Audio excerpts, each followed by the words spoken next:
Hello' ভাই বন্ধুসকল, মই আহি গৈছোঁ কুহিমাৰ।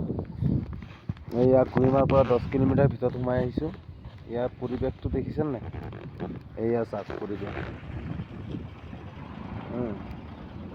এইয়া গাড়ী গৈ আছে, পাহাৰকেইটা চাই লওক।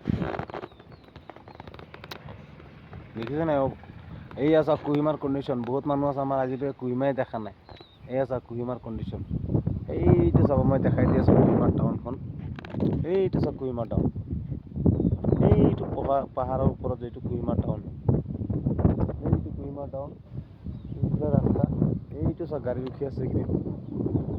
এইয়া ৰাস্তাৰ কণ্ডিশ্যন দেখিছে নাই? নতুন ৰাস্তা বনাই আছে, এতিয়া ভাঙি পৰিছে। বনাব বাৰু, এইটো কামৰ কাৰণে মানুহ আহিছে কালি পৰহিলে। এইখিনি চাই লওক, বেক কেমেৰা দেখাই দিছোঁ অকণমান।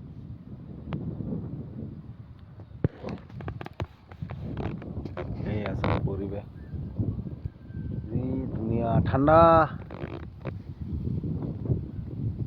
ইমান ঠাণ্ডা, বৰ ঠাণ্ডা ইয়াত, গম পাইছে নাই? এতিয়া বাৰু মই কেতিয়া বাজিলে? এতিয়া 11টা বাজিব আৰু। এতিয়া অলপ জাষ্ট মই জেকেটটো খুলি ওলাইছোঁ অলপ, ৰুমৰ পৰা অলপ দেৰি আধা কিলোমিটাৰমান আহিলোঁ। আহি মেলি বোলো ভাই বন্ধুসকলক দেখাই দিওঁ জাগাৰ পৰিৱেশকেইটা।